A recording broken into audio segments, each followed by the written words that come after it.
Hello guys, welcome back to my YouTube channel. आशा है कि आप सभी काफ़ी अच्छे होंगे और अपने एग्ज़ाम की तैयारी आप सभी काफ़ी अच्छे से कर रहे होंगे। आज का ये वीडियो बहुत ही ज़्यादा इम्पॉर्टेंट है। अगर आप किसी भी प्रतियोगी एग्ज़ाम की तैयारी करते हो तो आप इस वीडियो को देख सकते हैं। आज के इस वीडियो में 16 सितंबर 2025 के दिन का जो भी इम्पॉर्टेंट करेंट अफेयर्स है, जहाँ से एग्ज़ाम में प्रश्न पूछे जाने की संभावनाएँ हैं, उन प्रश्नों को आज के इस वीडियो में हम देखेंगे। तो कंप्लीट वीडियो आपके लिए बहुत ही ज़्यादा इंपॉर्टेंट रहने वाला है। आप इस वीडियो को अंत तक जरूर देखिएगा और देखने के साथ साथ अपने यार दोस्त मित्र को भी शेयर कर सकते हैं, ठीक है। तो चलिए एक बार हम वीडियो का फॉर्मेट देख लेते हैं कि किन किन चीज़ों को लेकर हम आज के इस वीडियो में बात करने वाले हैं। तो सबसे पहले हम वीडियो की शुरुआत में इंपॉर्टेंट डे और थीम देखेंगे। इसके बाद नेशनल और इंटरनेशनल अफेयर्स देखेंगे और अगर आज के दिन का कोई इंपॉर्टेंट खेल जगत से प्रश्न बनता है तो उसको भी आज के इस वीडियो में हम देखेंगे। तो ये कंप्लीट वीडियो आपके लिए बहुत ज़्यादा इंपॉर्टेंट रहने वाला है। आप इस वीडियो को अंत तक जरूर देखिएगा और देखने के साथ साथ अपने यार दोस्त मित्र को भी शेयर कीजिएगा, ठीक है। तो चलिए पहला प्रश्न है। अगर आपको इस प्रश्न का आंसर पता हो तो कमेंट बॉक्स में ज़रूर बताएं। पहला प्रश्न है, विश्व ओजोन दिवस कब मनाया जाता है?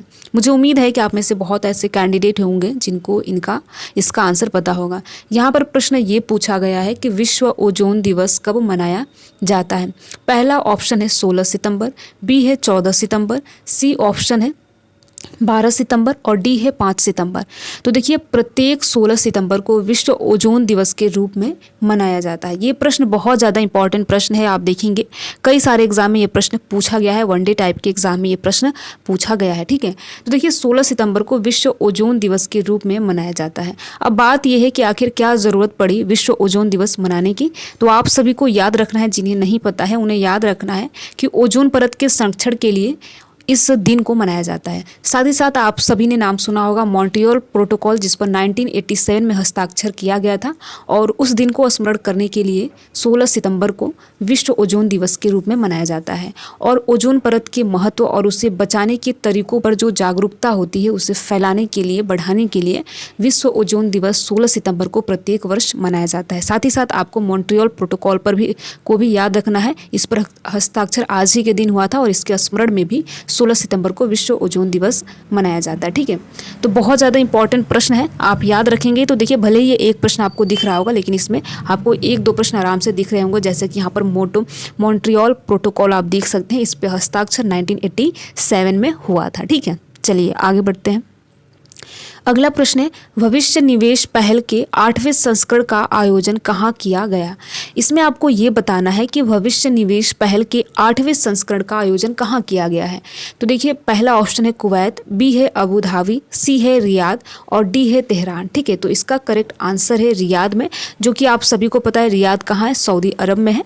तो 29 से 30 अक्टूबर 2024 को 8वें भविष्य निवेश पहल के 8वें संस्करण का आयोजन किया गया। अब देखिए, आपके मन में ये प्रश्न होगा कि ये 2024 की बात है और आज हम 2025 में इसको लेकर बात क्यों कर रहे हैं। रिसेंटली अगर आपने 71st BPSC का एग्ज़ाम दिया होगा या फिर अगर आपने पेपर देखा होगा तो आपको पता चला होगा, नोटिस किया होगा, 2023 और 24 के भी करंट अफेयर्स पूछे गए हैं, ठीक है। और एग्ज़ाम हुआ है 2025 में। तो ऐसे देखिए, जो बहुत ज़्यादा इंपॉर्टेंट चीज़ें रहती हैं वहाँ से एग्जाम में प्रश्न पूछ लिया जाता है। इसलिए ये जो न्यूज़ है आपका 2024 का है, लेकिन बहुत ज़्यादा इंपॉर्टेंट है, तो इसलिए आपको याद रखना है। और ऐसे प्रश्न देखिए बिल्कुल भी आपको इग्नोर नहीं करना है, एग्जाम में ऐसे ही प्रश्न पूछ लिए जाते हैं, ठीक है। तो आपको याद रखना है कि 8वें संस्करण भविष्य निवेश पहल के 8वें संस्करण का आयोजन सऊदी अरब के रियाद शहर में आयोजित किया गया, ठीक है। ऐसे प्रश्न एग्जाम में पूछ लिए जाते हैं, इसलिए आपको इन प्रश्नों को ध्यान में रखना है, ठीक है। तो इसका सी ऑप्शन सही है।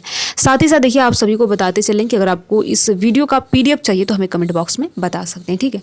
तीसरा प्रश्न है, किस दूरसंचार ऑपरेटर ने देश की पहली direct to device satellite internet सेवा शुरू की है? इसमें आपको ये बताना है कि किस दूरसंचार ऑपरेटर ने देश की पहली direct to device satellite internet सेवा शुरू की है। तो ये बहुत ज़्यादा इंपॉर्टेंट प्रश्न है, क्योंकि यहाँ पर बात हो रही है हमारी कंट्री की पहली direct to device satellite internet सेवा की, ठीक है। इसलिए प्रश्न बहुत ही ज़्यादा इंपॉर्टेंट हो जाता है। तो पहला ऑप्शन है BSNL, बी है जियो, सी है एयरटेल और डी ऑप्शन है वोडाफोन। तो इसमें आपको बताना है कि देश की पहली direct to device satellite internet सेवा शुरू किसके द्वारा किया गया है, ठीक है। तो इसका ए ऑप्शन सही है, यानी कि BSNL भारत संचार निगम लिमिटेड BSNL के द्वारा भारत की पहली direct to device satellite internet सेवा शुरू की है, जिसका उद्देश्य ये है कि दूर दराज के क्षेत्रों को डिजिटल से जोड़ना, ठीक है। तो आप इसको याद रखेंगे। इसका ए ऑप्शन सही है और बहुत ज़्यादा इंपॉर्टेंट प्रश्न है और ऐसे प्रश्न एग्जाम में पूछ लिए जाते हैं। चौथा प्रश्न है, हाल ही में टाइफून कोंगरे ने किस देश को प्रभावित किया है। ये भी प्रश्न देखिए 2024 का है, लेकिन बहुत ज़्यादा इंपॉर्टेंट है। यहाँ पर बात ये हो रही है कि हाल ही में टाइफून कोंगरे ने किस देश को प्रभावित किया है। पहला ऑप्शन है ताइवान, बी है हांगकांग, सी है वियतनाम, डी है जापान। ठीक है, तो इसका करेक्ट आंसर है ए यानी ताइवान में जो टाइफून का नाम है कोंगरे, इसने बहुत ज़्यादा प्रभावित किया है। साथ ही साथ दक्षिण कोरिया, जापान को भी प्रभावित किया है। तो ये बहुत ज़्यादा इंपॉर्टेंट प्रश्न है, आपको इसे याद रखना है। और साथ ही साथ देखिए ये इंपॉर्टेंट इसलिए है क्योंकि ताइवान के इतिहास में पहला ऐसा तूफान था जो ज़मीन पर गिरा और उसने कई दिनों तक असर डाला। इसलिए बहुत ज़्यादा इंपॉर्टेंट है कि इंटरनेशनल अफेयर से अगर आपसे एग्जाम में प्रश्न पूछें तो ये बहुत ज़्यादा इंपॉर्टेंट प्रश्न है। ठीक है, तो ऐसे देखिए इंटरनेशनल संदर्भ में आपसे पूछा जा सकता है, तो आपको इसे याद रखना है। कोंगरे जो एक तूफान है ये ताइवान से संबंधित है। ठीक है, तो ए ऑप्शन सही है। अगला प्रश्न है, हाल ही में विश्व एथलेटिक्स कॉन्टिनेंट टूर में पुरुषों की 5000 मीटर दौड़ में स्वर्ण पदक किसने जीता है। ये प्रश्न बहुत ज़्यादा इंपॉर्टेंट है, खेल जगत से है और आप सभी को पता है कि आजकल आप देखेंगे किसी भी एग्जाम में खेल जगत से प्रश्न जरूर पूछा जा रहा है। ठीक है, तो इसमें यह पूछा गया है कि रिसेंटली विश्व एथलेटिक्स कॉन्टिनेंट टूर में पुरुषों की 5000 मीटर दौड़ में स्वर्ण पदक किसने जीता है। पहला ऑप्शन है गुलवीर सिंह, बी है प्रकाश तोमर और सी है विजेंद्र शर्मा, डी है योगेश कुमार। ठीक है, तो अगर आपको पता हो तो आप कमेंट बॉक्स में बता सकते हैं। तो इसका देखिए ए ऑप्शन सही है यानी रिसेंटली विश्व एथलेटिक्स कॉन्टिनेंट टूर में गुलवीर सिंह को स्वर्ण पदक मिला है। ठीक है, तो ए ऑप्शन सही है, आप याद रखेंगे गुलवीर सिंह। ठीक है, तो उन्होंने जापान में 16 मीटर और 11.82 सेकंड के पास से यह पदक हासिल किया है। इतने समय में इन्होंने ये दौड़ लगाई है तो उनको स्वर्ण पदक मिला है। तो आप याद रखेंगे ए ऑप्शन सही है गुलवीर सिंह। ठीक है, अगला प्रश्न देखते हैं, हाल ही में चर्चा में रहा हलमान खुबानी भारत के किस क्षेत्र में मुख्य रूप से पाई जाती है। ये प्रश्न बहुत ज़्यादा इंपॉर्टेंट है क्योंकि आप सभी ने देखा होगा रिसेंटली बहुत ज़्यादा ये प्रश्न न्यूज़ में भी रहा है, यानी कि हलमन खुमानी जो है ये बहुत ज़्यादा न्यूज़ में रहा है। हलमन खुमानी देखिए एक खाने वाला फल है। ठीक है, फल का एक प्रकार है, तो आपको याद रखना है। अब बात ये हो रही है कि देखिए यहाँ पर यह पूछा गया कि हाल ही में चर्चा में रहा हलमन खुमानी भारत के किस क्षेत्र में मुख्य रूप से पाई जाती है। यहाँ पर आपको ये बताना है कि हलमन खुमानी भारत के किस क्षेत्र में पाई जाती है। पहला ऑप्शन है महाराष्ट्र, बी है लद्दाख, सी है मध्य प्रदेश और डी है कर्नाटक। तो अगर आपने हाल ही फिलहाल न्यूज़ देखा होगा तो आपको इस प्रश्न का आंसर निश्चित तौर पर पता होगा कि ये लद्दाख से संबंधित है, यानी कि हलमन खुमानी लद्दाख में मुख्य रूप से पाई जाती है। तो इसका बी ऑप्शन सही है। अब बात यह है कि देखिए अब ये क्यों इतना ज़्यादा न्यूज़ में रहा, इसको भी लेकर बात कर लेते हैं। तो देखिए जो हलमन खुमानी है एक खाने वाला फल है, यानी कि फल का एक प्रकार है और ये उच्च पहाड़ी केंद्र शासित प्रदेश लद्दाख में पाई जाती है, यानी मुख्य रूप से लद्दाख में ये पाई जाती है, जो कि आप सभी को पता है केंद्र शासित प्रदेश है। और न्यूज़ में रहने की बात करें तो देखिए जीआई टैग के लिए इसे प्रस्तावित किया गया है, यानी जोग्राफिकल इंडिकेशन के रूप में इसे प्रस्तावित किया गया है।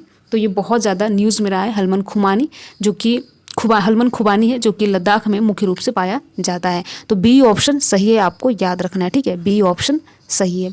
अगला प्रश्न देखते हैं, हाल ही में किस देश ने दुनिया के पहले 3D प्रिंटेड रेलवे स्टेशन का अनावरण किया है।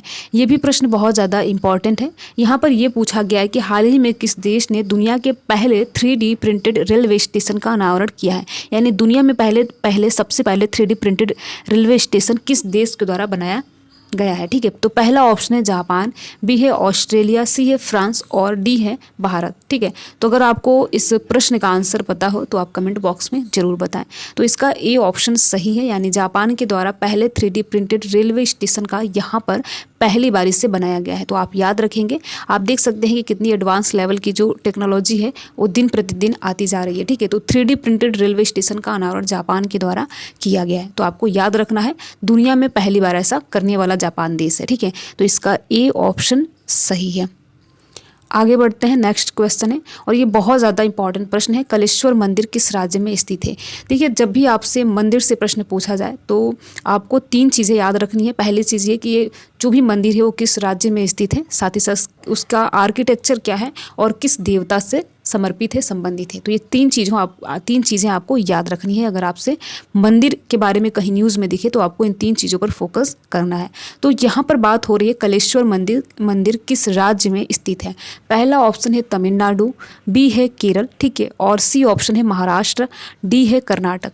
तो इसका करेक्ट आंसर जो है कर्नाटक है, यानी कलेश्वर मंदिर कर्नाटक में स्थित है, ठीक है। तो आपको याद रखना है, बागलिश शहर का नाम है, बागलिश शहर के पास ये स्थित है। अब बात यह है कि देखिए ये भगवान शिव को समर्पित है, ठीक है। तो ऐसे ही प्रश्नों को आपको याद रखना है कि भगवान शिव को जो है कलेश्वर मंदिर संबंधित है। तो अगर आपसे कोई अलग जो है, अगर आपसे कोई अन्य मंदिर के बारे में न्यूज़ में रहे तो आपको ये तीन चीज़ें याद रखनी है, किस देवता को समर्पित है, किस राज्य में स्थित है और उसका आर्किटेक्चर क्या है, क्योंकि एग्जाम में यहीं से प्रश्न पूछे जाने की संभावना रहती है अगर कोई मंदिर किसी विशेष कारण से न्यूज़ में रहता है तो, ठीक है। तो देखिए कुल मिलाकर हमने 8 प्रश्न देखा, इसका डी ऑप्शन सही है, कर्नाटक में कलेश्वर मंदिर स्थित है। तो आपको याद रखना है भगवान शिव को समर्पित है, ठीक है। तो कुल मिलाकर 8 प्रश्न देखा और बहुत ज़्यादा इंपॉर्टेंट प्रश्न था जो भी हमने यहाँ पर देखा है, और यहाँ से एग्जाम में प्रश्न पूछे जाने की संभावनाएं भी बनती हैं। तो अगर आप किसी भी प्रतियोगी एग्जाम की तैयारी करते हो तो आप इस वीडियो को देख सकते हैं, ठीक है। तो वीडियो कैसा लगा आप ज़रूर बताएं। अगर आप किसी भी प्रकार का वीडियो में कोई सुधार चाहते हैं, ठीक है, तो कमेंट बॉक्स के माध्यम से सुझाव के तौर पर हमें बता सकते हैं, नेक्स्ट वीडियो में उसे इम्प्लीमेंट किया जाएगा। वीडियो में लास्ट तक बने रहने के लिए आप सभी का बहुत बहुत धन्यवाद। अगर आपको ये वीडियो अच्छा लगा हो तो वीडियो को आप लाइक कर सकते हैं और लाइक करने के साथ साथ अपने यार दोस्त मित्र को भी शेयर कर सकते हैं। Thank you.